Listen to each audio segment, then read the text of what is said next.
इसमें कामयाब वही बंदा होगा जो बंदा हिम्मत नहीं हारेगा। कह रहे इसमें हम घर तक का बिक जाता लोगों का।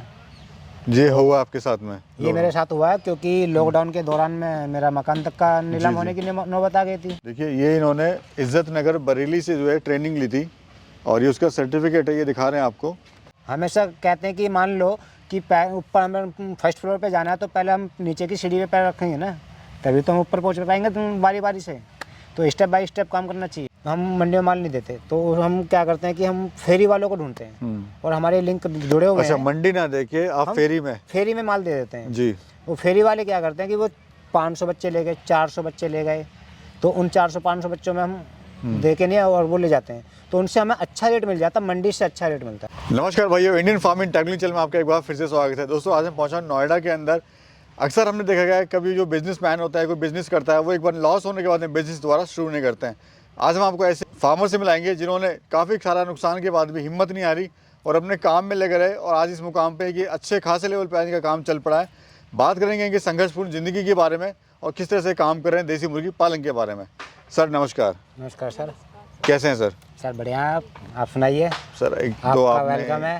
धन्यवाद सर, धन्यवाद। आपने बड़ी मेहनत करी और सर आपका जो ज़िंदगी पूर्ण जो पीछे का जो संघर्ष रहा है बड़ा मतलब एक प्रेरणादायक रहा है। अक्सर लोग जो हैं एक बार चोट खा के या नुकसान खा के काम को बंद कर देते हैं, लेकिन आप लगे हुए हैं और वो भी जानेंगे कि आपका संघर्ष रहा। पहले अपना परिचय दीजिए और मैडम का परिचय कराइए। सर मेरा नाम सुरेंद्र है जी और ये मेरी मिसेज है पिंकी और हम दोनों ही मिलकर इस फार्म को चलाते हैं। सुरेंद्र जी, इससे पहले आप क्या कर रहे थे देसी मुर्गी पालन से पहले? सर देसी मुर्गी पालन से पहले मेरा अभी बीच में काम तो मेरा 2018 से है, लेकिन बीच में ब्रेक दे दिया था। फिर बीच में मैंने ओला बाइक वगैरह चलाया, तो ओला बाइक वगैरह से भी एडजस्ट नहीं हो पाया, परेशान, कमर से दिक्कत आने लगी जी। फिर मैंने मैसेज कहने लगी कि क्या करें, कैसे चलाएं, घर का खर्चा क्या करना होगा, काफ़ी परेशानियाँ का उठाना पड़ा। फिर उसके बाद प्लान बनाया कि चलो एक काम करते हैं, अपना ही काम करते हैं। क्योंकि ओला उबर जो थे वो दूसरे के लिए आप काम कर रहे थे, दूसरे के लिए काम कर रहे थे, वो आपका अपना बिजनेस नहीं था। वो अपना बिजनेस नहीं था जी। तो फिर हमने प्लानिंग करी कि जब हम जानकारी है, नॉलेज है, हम सब कुछ अगर ट्रेंड हुए, एक किस्म के डॉक्टर भी हैं, हम सारा कुछ नॉलेज लिए हुए बैठे हैं, तो क्यों ना हम अपना ही काम करें, क्यों हम किसी दूसरे की नौकरी करें। तो इन्होंने कहा कि ठीक है, लेकिन पैसा नहीं है। मतलब आप दोनों की ये सलाह हुई कि खुद अपना ही करते हैं। मैडम आपका भी सहयोग था इसमें? हाँ, आप लोगों ने सलाह करी कि खुद अपना ही करते हैं? हाँ, खुद अपना करते हैं। तो लेकिन हम बैठे थे, मन किया कर्जा भी सर पे बहुत है, पिछला कर्जा नहीं दिया गया अभी लोगों का, तो आगे के लिए फार्म करने के लिए, काम करने के लिए पैसा कहाँ से आएगा जी। तो कर्जा क्यों हुआ सर? सर कर्जा थोड़ा हमारा समय खराब था, या तो ये फार्म हमने 2018 में किया था जी। तो 2018 में जो होता है 18-19 के बीच में लॉकडाउन लगा था। तो उस लॉकडाउन में जो पहला जो लॉकडाउन लगा था वो संपूर्ण रूप से लॉकडाउन लगा था। तो जो संपूर्ण रूप से लॉकडाउन लगा था तो उसमें ट्रांसपोर्ट वगैरह सब कुछ बंद कर दिया गया था। और मैंने फार्म में काफ़ी पैसा लगाया हुआ था, तो कर्जे का पैसा लिया हुआ था, यार दोस्तों का भी पैसा था, इसमें मेरा ही अकेले का नहीं था, यार दोस्तों ने भी मदद करी थी। लेकिन जब मेरा माल तैयार हुआ था तो 24 या 25 तारीख के आसपास में, 22 तारीख को कुछ ऐसी लॉकडाउन लगा था, 22 तारीख को, और 27 तारीख को मेरा माल निकलना था। यानी उसमें नुकसान हो गया आपको? बहुत भारी नुकसान, 10-12 लाख का उसमें नुकसान हो गया। अच्छा, फिर क्या प्लानिंग रही? फिर भी आपने, लेकिन आप इसी काम में आपको नुकसान हुआ, फिर आपने इशू कर दिया सर? हाँ, क्योंकि जिस टाइम पे मैं ट्रेनिंग लेने गया था वहाँ डॉक्टरों ने एक चीज़ बताई थी मुझे कि ये काम करने से पहले आप लोग एक बार जरूर सोच लेना कि आप इस काम में एक बार को आपको नुकसान भी होगा, लेकिन अगर आपने नुकसान को देखते हुए और आपने हिम्मत हार ली तो आप कभी कामयाब नहीं होगे। इसमें कामयाब वही बंदा होगा जो बंदा हिम्मत नहीं हारेगा। कह रहे इसमें हम घर तक का बिक जाता लोगों का। ये हुआ आपके साथ में? ये मेरे साथ हुआ है क्योंकि लॉकडाउन के दौरान में मेरा मकान तक का नीलाम होने की नौबत आ गई थी, लेकिन घर परिवार अच्छा था तो भाई ने भी साथ दिया, रिश्तेदारों ने भी साथ दिया मेरा। तो कितने बड़े से शुरुआत करी थी सर आपने उस टाइम पे? उस टाइम पे 2 लोट डाली थी। पहली लोट जब ट्रेनिंग लेके आए थे तो उस टाइम पे 2000 बच्चे थे। ट्रेनिंग सर्टिफिकेट भी दिखाई सर? हाँ, ट्रेनिंग सर्टिफिकेट है हमारे पास, ये हमारा ट्रेनिंग सर्टिफिकेट है। देखिए ये इन्होंने इज्जत नगर बरेली से जो है ट्रेनिंग ली थी और ये उसका सर्टिफिकेट है, ये दिखा रहे हैं आपको। तो लेकिन जब हमने वहाँ से ट्रेनिंग ली थी, हमने करने के बाद स्टार्टिंग पहली लोड जो डाली थी हमने 2000 बच्चों की डाली थी, बॉयलर का डाला था जी। लेकिन जब ट्रेनिंग सीख के आए और आने के बाद में स्ट्रक्चर बनाया, अपने हाथों से स्ट्रक्चर खड़ा करा हमने। और लेकिन जिस समय पे हमने बच्चा डाला वो हम बस ये थोड़ी मिस्टेक होगी कि हमने समय नहीं देखा कि वो कौन से समय पे बच्चा डालना चाहिए था। वो जून जुलाई के महीने में बच्चा डाल दिया और फार्म की इतनी ज़्यादा नॉलेज भी नहीं हो पाई थी हमें कि भाई फार्म में पानी भी भर सकता है, क्या हो सकता है। तो अच्छा, ये भी समस्या आई थी? हाँ, समस्या आई थी, पानी वगैरह भर गया था। पानी वगैरह। दोस्तों इसलिए कहते हैं कि जो बॉयलर होता है वो जुआ होता है। हाँ। उसका कुछ नहीं पता कब आपको उठा दे, कब नीचे गिरा दे। वो।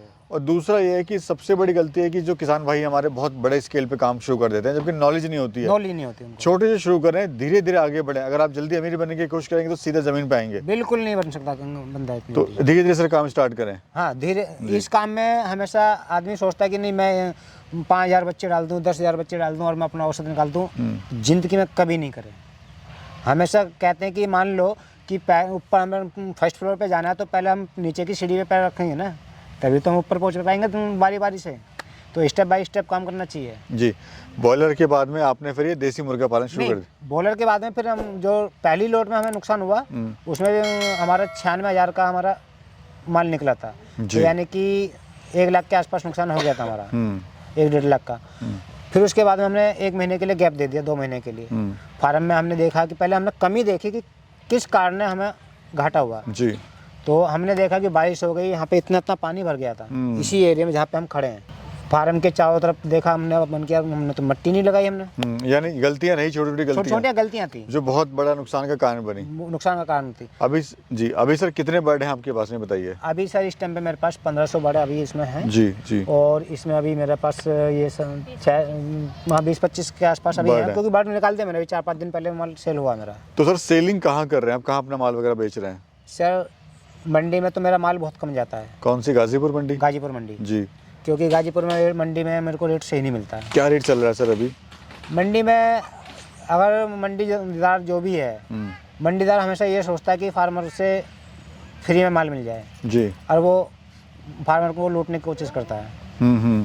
ठीक है, सुदेश भाई साहब। ठीक है। तो हम इसलिए नहीं कर पाते, तो वो सोचता है कि फ्री में माल मिल जाए।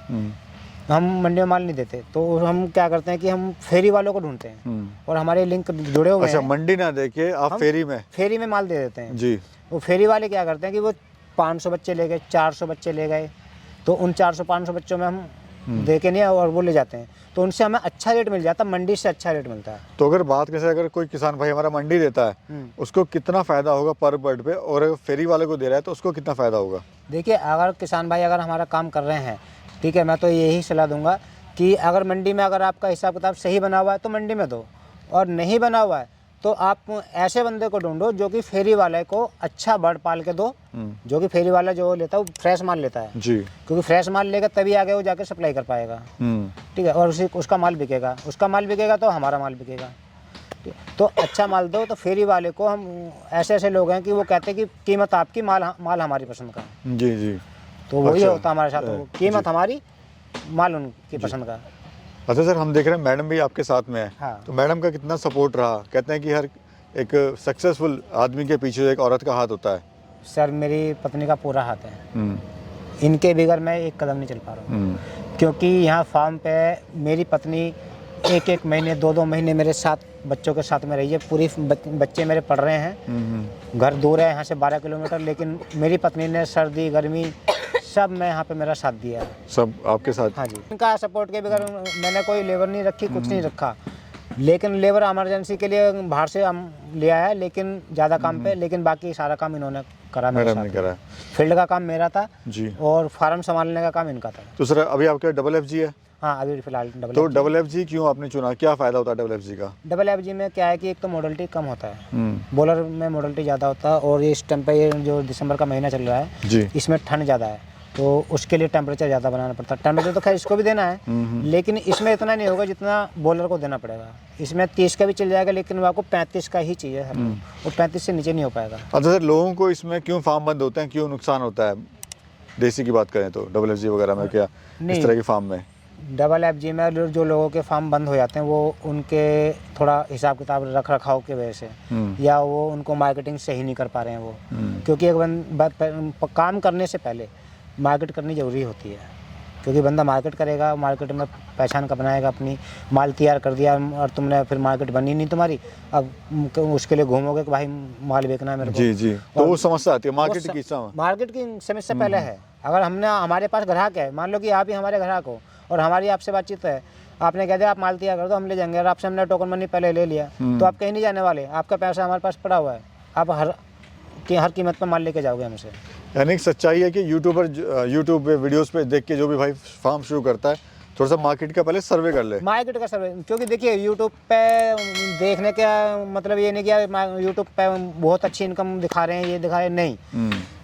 पहले मार्केटिंग करने से पहले आप मतलब बिजनेस करने से पहले सर्वे जरूर करें, मार्केट जरूर करें, और जो भी जानकारी लेनी है कि अगर नहीं है तो किसी भी भाई से वो कांटेक्ट करें कि भाई मेरे को ये काम करना है, इसमें कैसे काम करें, या किसी अच्छे बुजुर्ग आदमी से जो जानकार डॉक्टर हो एग्रीकल्चर का, उनसे जानकारी ले। भैया ये बताइए कि आपका जो पूरा फार्म है इसका एरिया कितना है अभी? इसका एरिया है 3 बीघे है। 3 बीघे में बनाया हुआ है। 3 बीघे। क्या लगा था ये सर बनाने में इसको? अभी इसको बनाने में ये सर 2018 में बना हुआ है, लेकिन इसमें 10-12 लाख के आसपास खर्चा आ गया था उसका। मैं देख रहा हूँ आपने पक्का शेड नहीं बनाया है, लोग बहुत पैसा लगाते हैं शेड पे। हाँ, आपने अच्छा बनाया है, लेकिन बांस बल्लियों से बनाया हुआ है, नहीं तो उसमें लॉस भी बनाया है और एक साइड पक्का ही बनाया है। ऐसा पक्का ही बनाया हुआ है? हाँ, पक्का ही बनाया हुआ है। जी जी। तो इसमें कितने बर्ड वगैरह से डालने हैं अभी? इसमें 2000 बच्चे आएंगे। 2000 बच्चे का आएगा। हाँ, और उधर हम देख रहे हैं अंदर ब्रूडिंग भी हो रही है उसमें। हाँ, ब्रूडिंग हो रही है, उसमें 1500 बच्चों की ब्रूडिंग है। वो आप लॉट के लिए तैयार कर रहे हैं? वो तो अभी जनवरी में निकल जाएगा, तैयार है, आधा माल तैयार हो गया, वो जी जी निकल जाएगा। हम आपसे पूछना चाहते हैं, जैसे बाकी लेडीज़ हैं, महिलाएं हैं, वो घर में रहती हैं और चूल्हा चौकी करती हैं, लेकिन आप एक हटके काम कर रहे हैं यहाँ पर, अपने हस्बैंड का साथ देना है पूरा, तो कैसा आपको लग रहा है? कि आपको लग रहा है कि हम जो काम कर रहे हैं वो सही है? जी सही है।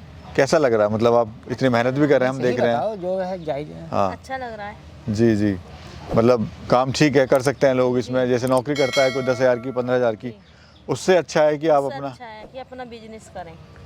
जो सर हमारे दर्शक आपको देख रहे हैं, क्या आप उनको सलाह देना चाहते हैं? आपने बड़ी महत्वपूर्ण जानकारी दी कि एक तो हिम्मत नहीं हारनी है। हिम्मत नहीं यार, जो इसमें हिम्मत हार गया वो समझ लो बर्बाद हो गया बंदा। तो क्या कहना चाहते हैं दर्शकों मैं को? तो यही कहूँगा कि भाई जो भी काम करना चाहता है वो हिम्मत से काम करे, और इसमें होपलेसबाजी होकर काम ना करे, जो कि मान लो कि आपका थोड़ा सा नुकसान हो गया और उसमें आप घबरा गए। उसमें कुछ लोग, किसान लोग क्या करते हैं कि वो अरे मैं तो बर्बाद हो गया, साला आत्महत्या कर लेते, फंदे लगा के मर जाते हैं। वो साला ना बेवकूफ़पंती होती है उनकी। नुकसान हो गया हो जाने दो, हिम्मत मत हारो। ज़्यादा नुकसान हो गया, आगे दोबारा थोड़े से स्टार्ट कर लो, थोड़े से फिर और बढ़ा लो उसको, थोड़ा थोड़ा करके बढ़ाओगे। जो नुकसान हुआ है, अगर तुमने किसी से कर्जा भी लिया है तो वो कर्जा तुम्हारा एकदम तो निकलेगा नहीं, वो धीरे धीरे तुम कर्जा भी चुका दोगे और अपना परिवार को भी पालन पोषण कर लोगे। यानी धीरे धीरे काम करें तो और धीरे धीरे काम करोगे तो आप आगे सफल हो जाओगे, लेकिन एकदम स्पीड से मत करो। बहुत बहुत शुक्रिया सर, बड़ी अच्छी जानकारी दी, और मेरी शुभकामनाएं आप लोगों के साथ में। आप लोग मेहनत करें, ऐसे ही आगे बढ़ें। आप आइएगा, आप आए हो, इसके लिए धन्यवाद आपका।